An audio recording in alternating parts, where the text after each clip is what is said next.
உலக தமிழ் மக்களுக்கு வணக்கம். லண்டனில் விஜய் மல்லையாவை சர்வதேச போலீசான இன்டர்போல் சுற்றி வளைத்து கிடுக்கிப்பிடி போட்டுள்ளது. இந்திய அரசின் சிபிஐ இன்டர்போலுக்கு அனைத்து தகவல்களையும் கொடுத்து விஜய் மல்லையாவை கைது செய்து இந்தியாவுக்கு கொண்டு வர இரகசிய மற்றும் பகிரங்க நடவடிக்கைகளை எடுத்து வருகிறது. இது பற்றிய தகவல்களை தெரிந்து கொள்ள யுனிவர்ஸ் டிவியை சப்ஸ்கிரைப் செய்து கொள்ளுங்கள். கீழே உள்ள சிகப்பு பட்டனை அழுத்தி யுனிவர்ஸ் டிவியை சப்ஸ்கிரைப் செய்து கொள்ளுங்கள். கர்நாடகா மாநிலத்தைச் சேர்ந்த விஜய் மல்லையா பெரும் பணக்காரராக இருந்தார்.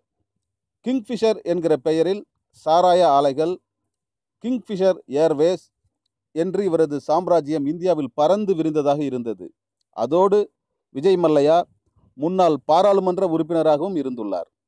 இந்திய அரசியல் வர்க்கம், இந்திய அதிகார வர்க்கம், இந்திய பணக்கார வர்க்கம் என்று அனைத்தையும் தனது உள்ளங்கை கட்டுப்பாட்டில் வைத்திருந்தார் விஜய் மல்லையா.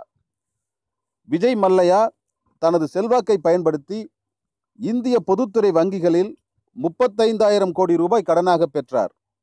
இதற்கு தனது கிங்ஃபிஷர் சாராய ஆலை மற்றும் கிங்ஃபிஷர் ஏர்வேஸ் ஆகியவற்றின் டாக்குமெண்ட்டுகளை வங்கிகளிடம் கொடுத்துள்ளார் விஜய் மல்லையா.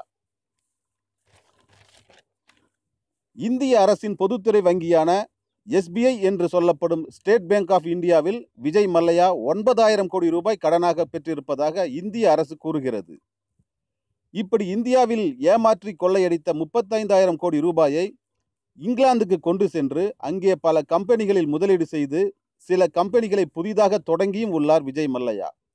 அதோடு லண்டனில் சொகுசாக குடியேறியும் விட்டார். இந்தியாவில் ஏமாற்றி கொள்ளையடித்த பணத்தை தான் இங்கிலாந்தில் முதலீடு செய்துள்ளார் விஜய் மல்லையா என்பதை அதிகாரப்பூர்வமாக ஆதாரங்களோடு இங்கிலாந்து அரசுக்கு தெரியப்படுத்தியுள்ளது இந்திய அரசு. மேலும் விஜய் மல்லையாவை கைது செய்து இந்தியா கொண்டு வர சிபிஐக்கு உத்தரவிட்டுள்ளது இந்திய அரசு.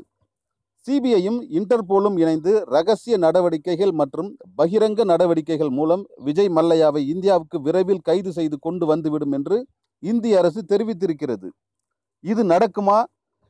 இந்திய அரசு வேகத்தை முடுக்கி விடுமா? பொறுத்திருந்து பார்ப்போம். யுனிவர்ஸ் டிவியை சப்ஸ்கிரைப் செய்து கொள்ளுங்கள். கீழே உள்ள சிகப்பு பட்டனை அழுத்தி யுனிவர்ஸ் டிவியை சப்ஸ்கிரைப் செய்து கொள்ளுங்கள்.